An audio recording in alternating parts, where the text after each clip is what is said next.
Hello, lovely listeners. I'm Julia, who will help you relax and fall asleep tonight. What time is it for you right now, and what helps you drift off to sleep the fastest? Write it in the comments. In the vast and ancient gardens of the Emperor of China, where jade ponds mirrored the brilliance of the moon and intricate pavilions, whispered secrets of centuries past, there lived a nightingale whose song was said to outshine even the finest melodies known to humankind.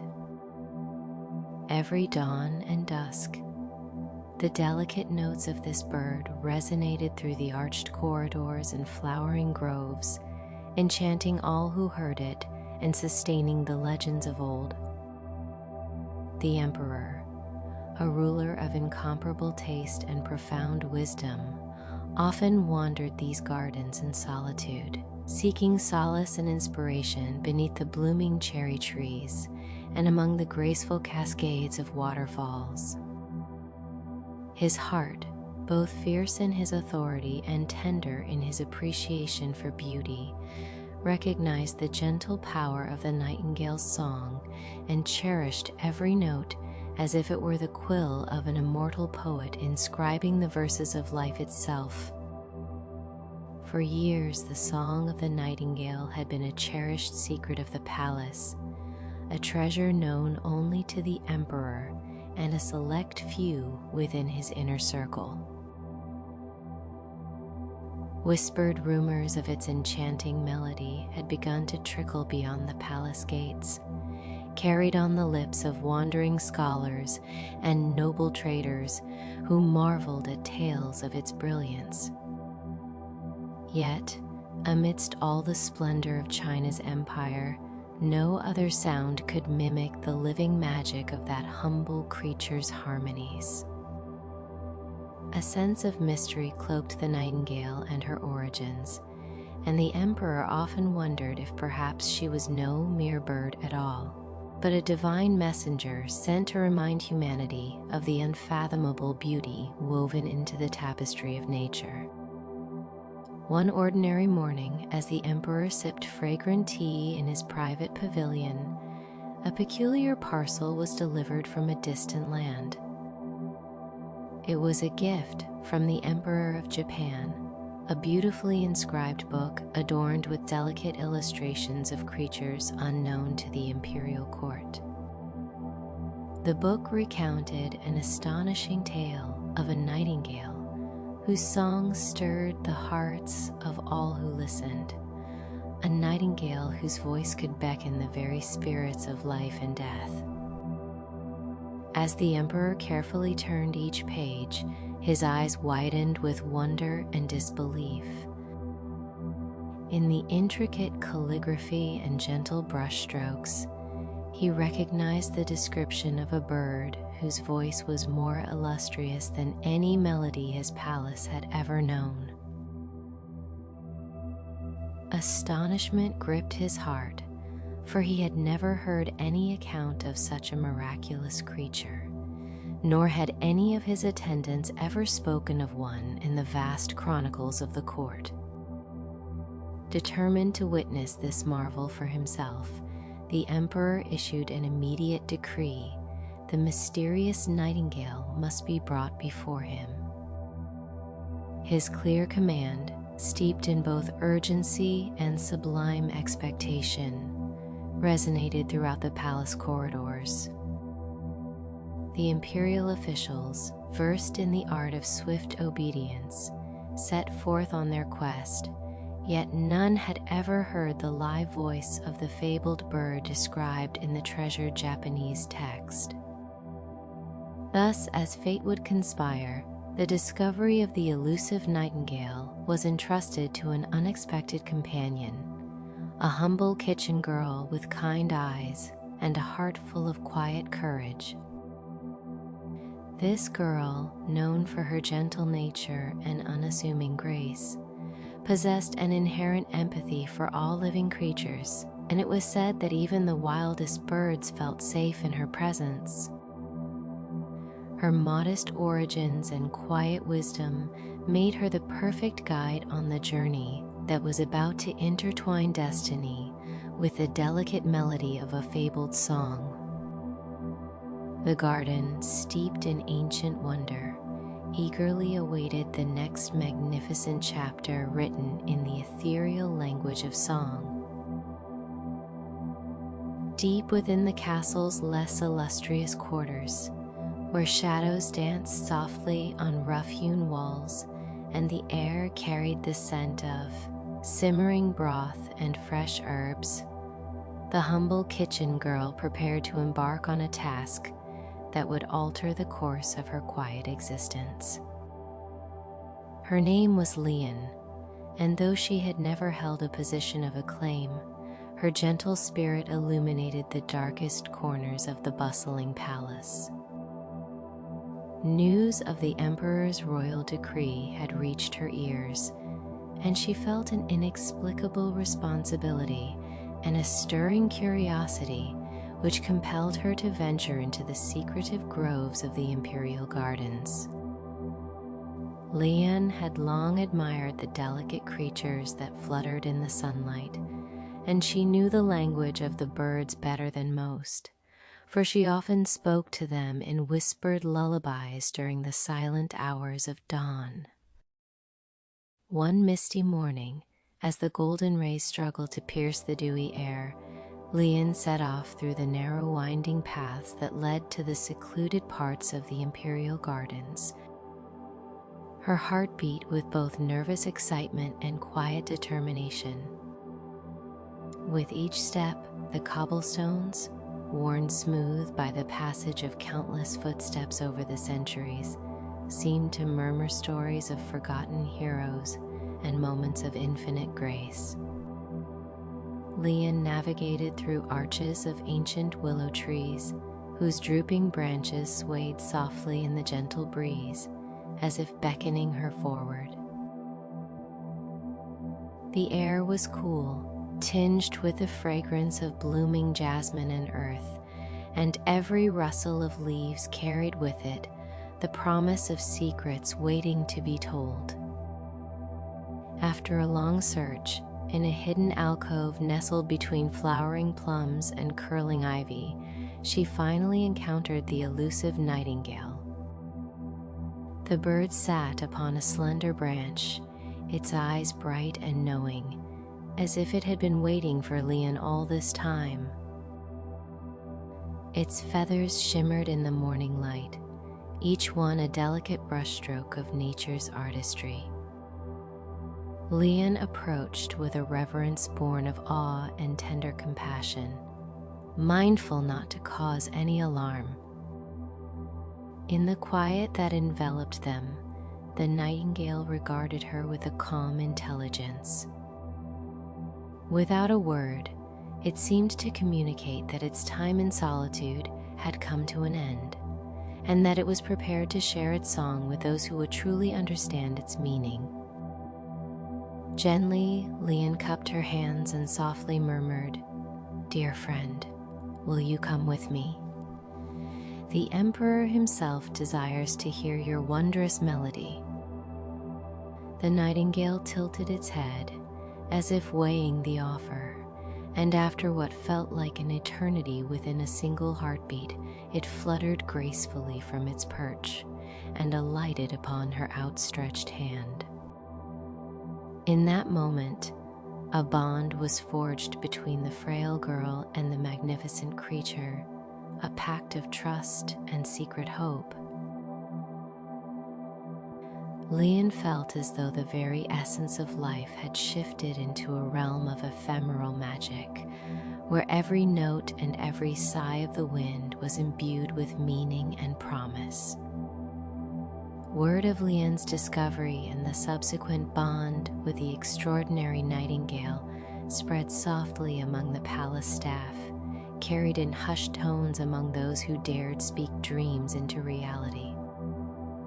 The nightingale, now a silent guardian and adored companion, accompanied the girl as she navigated the once dull corridors, its presence a quiet reminder that beauty often dwells in the most unexpected of places. The creature's eyes shone with an ancient wisdom, and its tiny form embodied mysteries that transcended the simple narratives of mortal lives. Lian, filled with both trepidation and exultation, cared for the bird as tenderly as one might cradle a memory of a long-lost loved one. Upon reaching the imperial gardens, Lian carefully presented the nightingale to a select chamberlain who had been entrusted with delivering the creature to the palace. The chamberlain, though initially taken aback by the bird's unassuming beauty, soon recognized the spark that set its spirit apart from ordinary fowl. With measured steps and a hint of awe in his eyes, he gathered the nightingale in a finely carved silk pouch meant to cradle royal secrets, and he vowed silently that the emperor's wish would be fulfilled. As Lian watched the graceful departure of her newfound friend escorted by the officials, a bittersweet emotion took root in her heart, a delicate blend of joy for the bird's destiny and sorrow for the parting that now lay before them.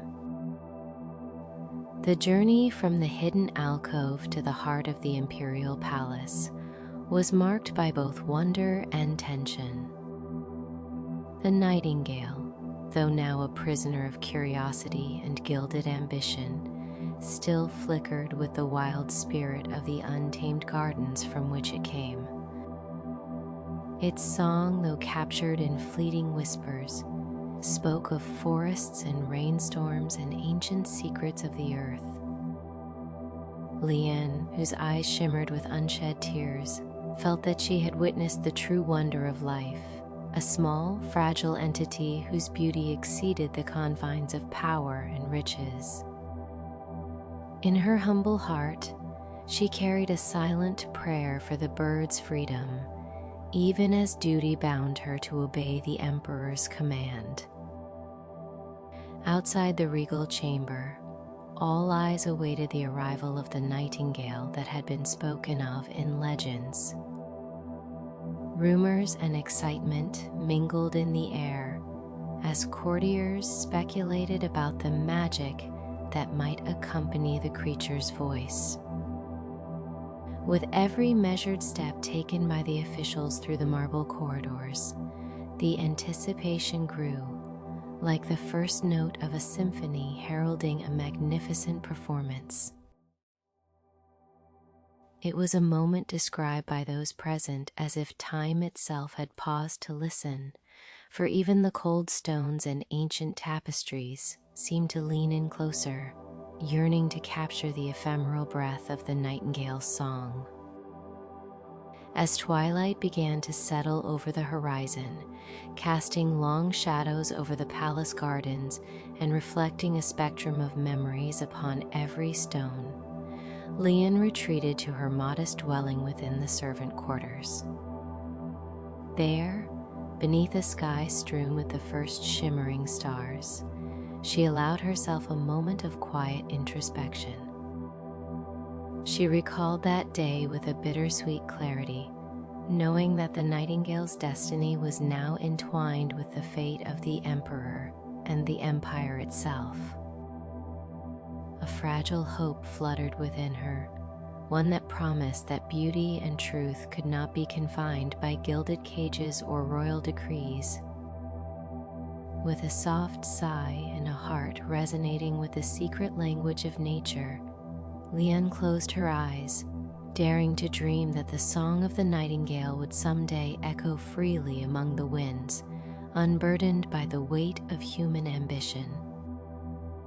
Within the resplendent halls of the imperial palace, where shimmering silk curtains and golden lanterns suspended in midair spoke of a legacy steeped in ancient tradition, the awaited day arrived for the exhibition of the nightingale's song.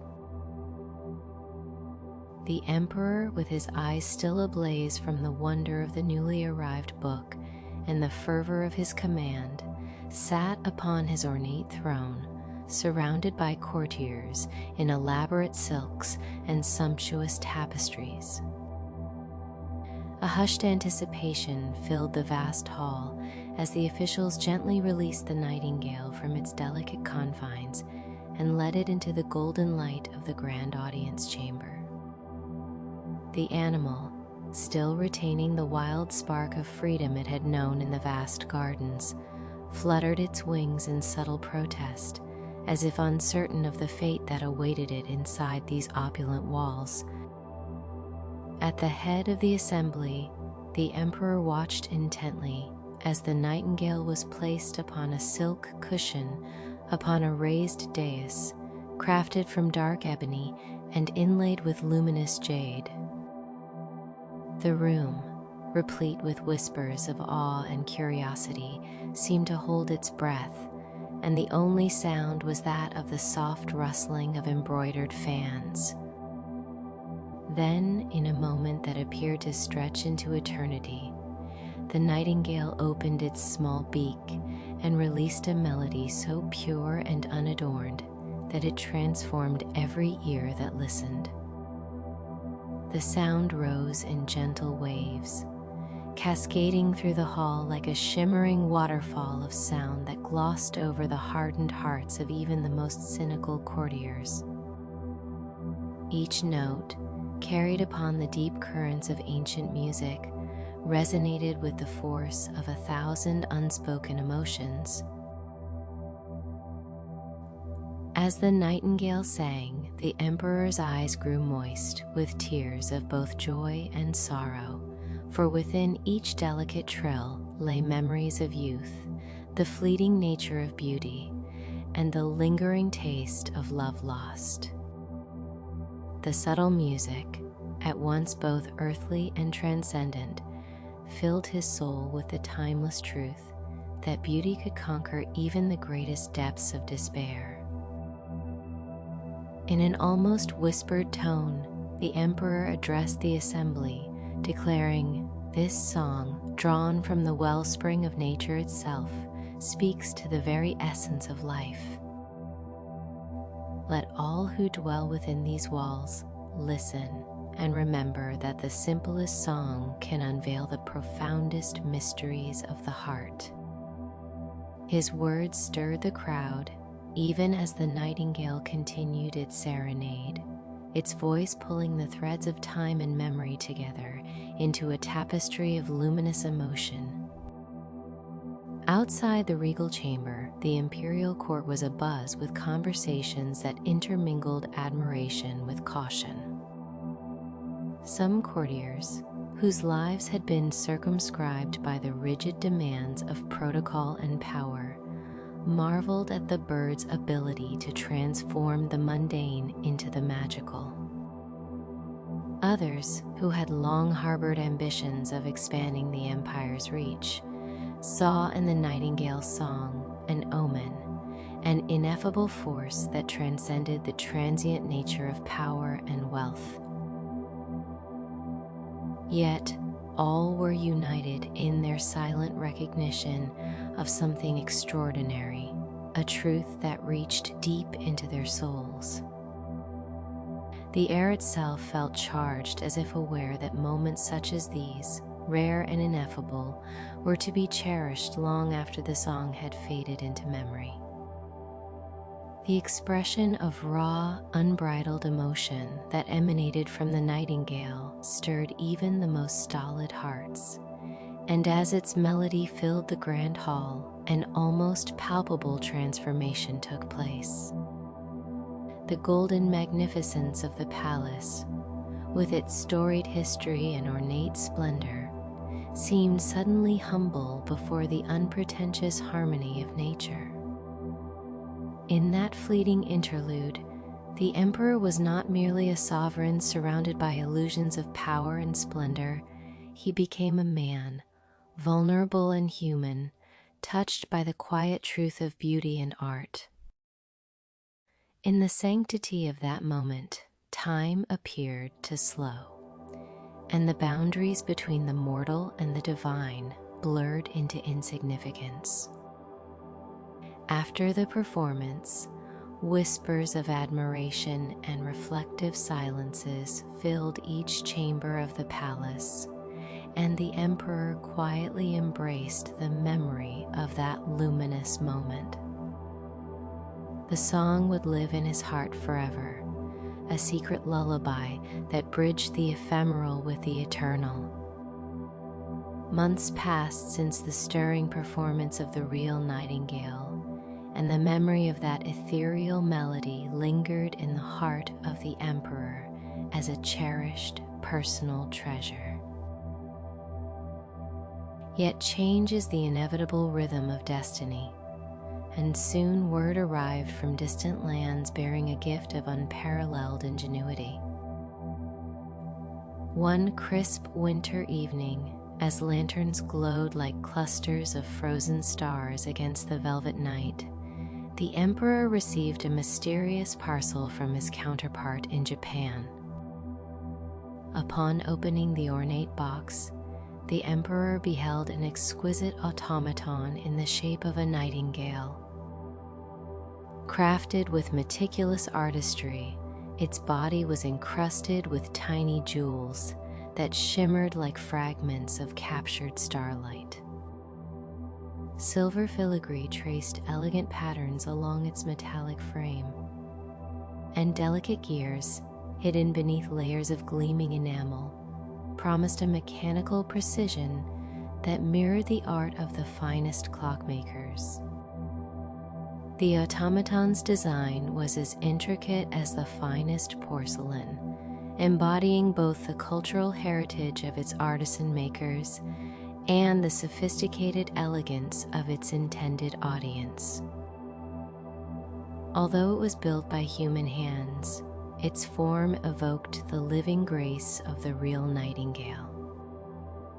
The emperor, who had been moved to tears by the natural song of the living bird, now found himself faced with a marvel of human craftsmanship, a contraption that could mimic the fabled melody with a precision almost otherworldly. Despite its beautiful appearance and the delicate imitation of life that it presented, the automaton's song, though technically flawless, carried an undercurrent of monotony. Unlike the spontaneous variations of a living creature, its notes repeated in a fixed sequence. Each day when the automaton was set to perform, it recited the same, enchanting tune with unwavering consistency, a perfection that, paradoxically, began to feel hollow to the sensitive ears of those who once reveled in the unpredictable magic of nature. In the weeks that followed, the automaton was given a place of prominence within the emperor's private chambers. The mechanical nightingale, perched gracefully upon a carved walnut box near the emperor's bed, was programmed to sing at precisely the same hour each evening. Its steady refrain soon lulled the emperor into sleep night after night, the unvarying melody acting as a gentle benediction that soothed his restless spirit. But as the days turned into months, the emperor grew increasingly attuned to the subtle differences between the artifice of the automaton and the vibrant energy of the real nightingale. Where once the living bird had sung with the spontaneous unpredictability of flowing water, the automaton now sounded as if its soul were locked within the unchanging clank of its gears. The poets and scholars of the court began to debate the merits and quandaries of this mechanical marvel. Some argued that the automaton, as a creation of human ingenuity, was deserving of admiration in its own right, a symbol of the endless possibilities of art and technology. Others, however, lamented its inability to capture the ephemeral qualities that made the real Nightingale's song a source of healing and inspiration. In hushed discussions, beneath silken parasols, and within the quiet solitude of scholarly libraries, doubts were voiced and theories proposed, yet no consensus could be reached on the true worth of the jewel-encrusted instrument. The emperor himself observed these deliberations with a mixture of curiosity and melancholy.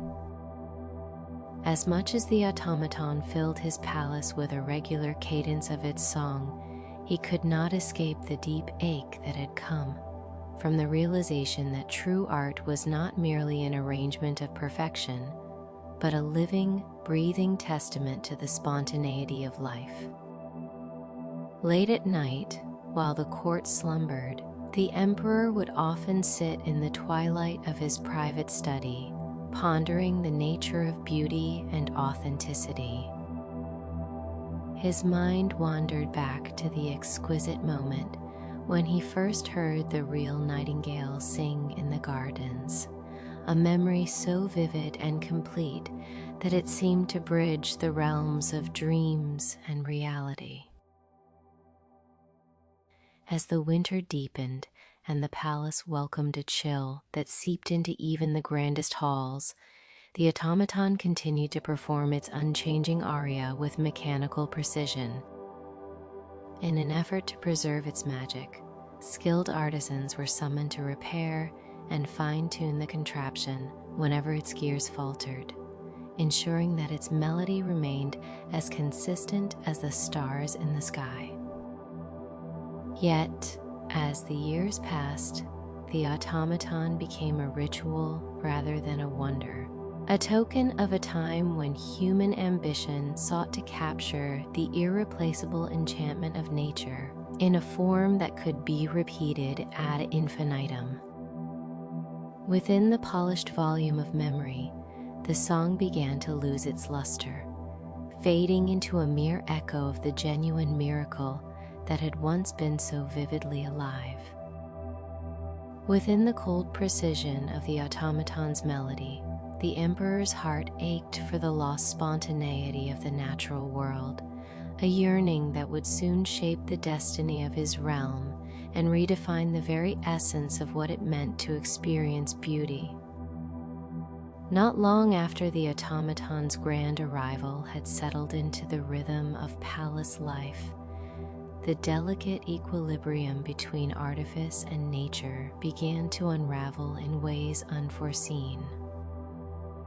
The once celebrated real nightingale, whose voice had filled the emperor with transcendent joy, found itself increasingly ignored amid the polished perfection of the mechanical replica. As days turned to weeks, a quiet resentment grew in the depths of the real nightingale's tender heart. It was not merely a matter of pride, but rather the profound realization that its very nature, the gift of spontaneity, the passionate variance of its song, was being overlooked and replaced by a simulation that, though flawless, lacked the unpredictable soul of life. One twilight, when the palace was suspended in a tranquil silence, and the hues of dusk mingled with the soft glow of lanterns, the real nightingale took flight. Unobserved by the numerous servants and courtiers preoccupied with the marvel of the mechanical song, it slipped silently from the ornate courtyards and vanished into the sprawling depths of the imperial gardens. The disappearance of the living nightingale sent ripples of shock throughout the court. Whispers of regret and discontent spread like wildfire among those who had once beheld its enchanting performance. Some murmured that the bird had not abandoned the emperor out of caprice, but as a protest against the cold imitation of a soul bestowed with the warmth of natural life. Yet, in the corridors of power, decisions were made swiftly. In a fit of despair mingled with a practical desire for order, the emperor declared that the authentic Nightingale was no longer welcome within the palace walls. His words, laced with the bitterness of disappointment, resonated through the marble halls, a decree that sealed the fate of the living melody. The genuine song, so full of emotion and wild beauty, has forsaken its place among us, he proclaimed before a gathering of his most trusted advisors. Let it find solace in the boundless expanse of the natural realm, for here only perfection may reside. And so, with heavy hearts and eyes clouded by regret, the courtiers obeyed, consigning the real Nightingale to a fate of exile, a painful reminder of the delicate balance between authenticity and artifice. Meanwhile, the jeweled automaton, now celebrated as the keeper of the emperor's slumber and an emblem of the modern age, assumed its singular role by the bedchamber. Each night, as the emperor retired beneath a canopy of silk and dreams, the mechanical bird's unwavering refrain lulled him into a state of forgetful repose. Its song, a precise looping of notes, became the steady heartbeat that accompanied the monarch through countless nights of untroubled sleep, even as the echoes of the real Nightingale's song receded into distant memory. Yet, despite its popularity and reliability, the automaton could never capture the wild, fleeting nuance of the living song. Its melody, though elegant and meticulously orchestrated, was a mere imitation, a shadow of the vibrant, living art that had filled the palace with wonder. In time, the novelty waned, and the court began to question the price of perfection when it came at the expense of genuine beauty and heartfelt passion. In the hallowed halls of the palace, the automaton was carefully maintained and repaired by skilled craftsmen whenever its gears faltered or its melody stuttered. Despite these efforts, its performance could be reliably produced only on a single day each year, a ritual that commemorated the mechanical marvel more as a relic of opulence than as a true testament to the artistic spirit.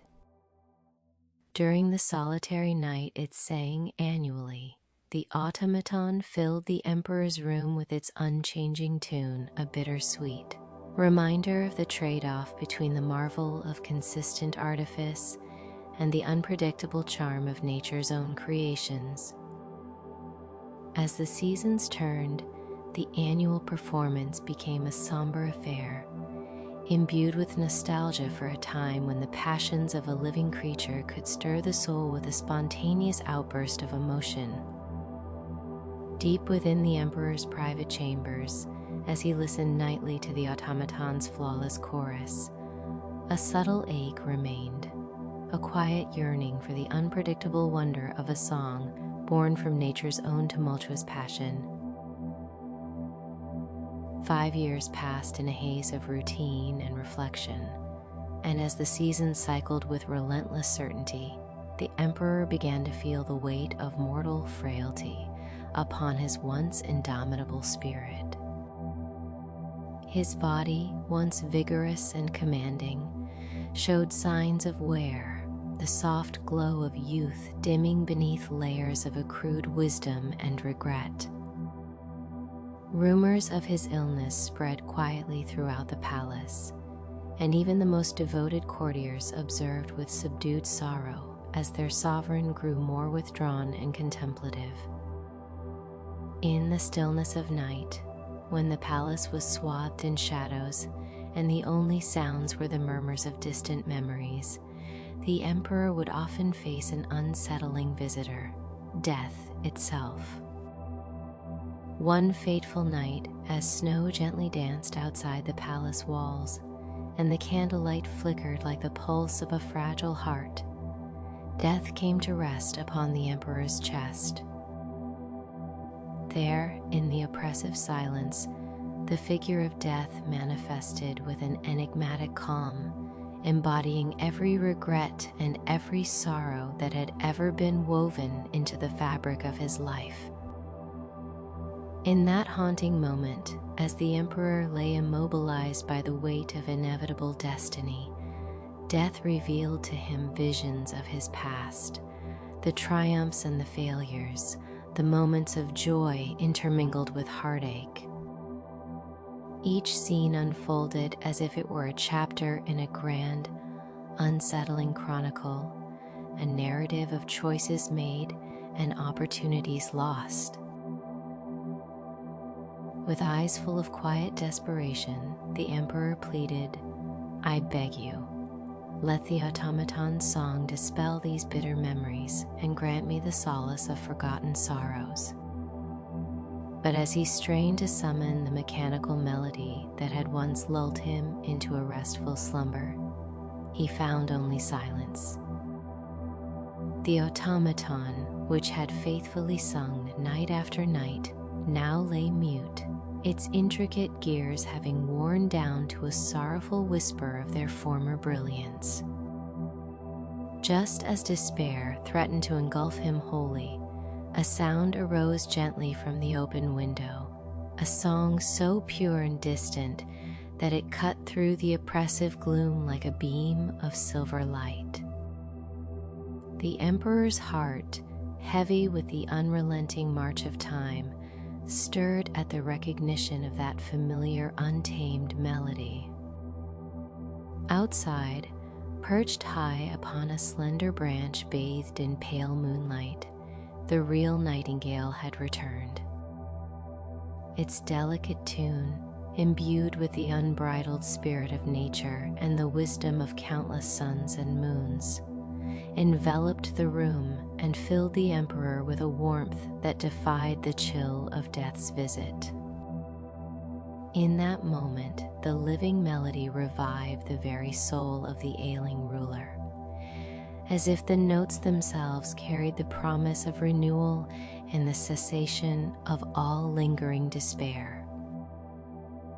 The room, once saturated in the cold inevitability of mortality, now blossomed with a tender, hopeful radiance born of nature's true artistry. Death, confronted by the unyielding power of genuine beauty, reluctantly withdrew, its spectral presence fading into the recesses of the night. The emperor, his strength rejuvenated by the song's magic, gazed out at the luminous figure of the nightingale and whispered, "Your song has healed the wounds of my spirit and banished the shadows of regret.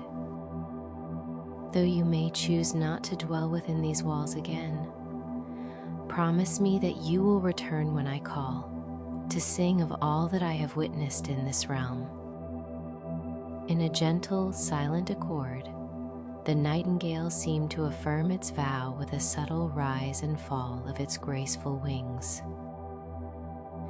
In the quiet aftermath of that transformative night, the emperor found solace not in the artificial perfection of a constructed melody, but in the raw, living expression of nature's own voice.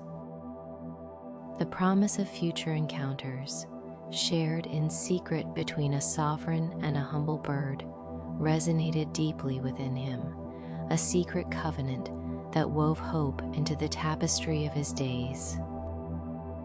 Thus, with a heart both relieved and eternally yearning, the emperor embraced the fragile balance between artifice and truth, a lesson learned at the crossroads of mortality and the eternal power of life's pure song. After that night, the emperor's heart beat with renewed hope and quiet humility. In every gentle whisper of the wind and every rustle of the palace gardens, he felt the living memory of the true nightingale's song. It was a promise of life, a tender reminder that beauty thrives in the unpredictable, ever-changing rhythm of nature, and that even in the face of mortality, a genuine heart will always find solace in the art of hope. Sweet dreams. Good night.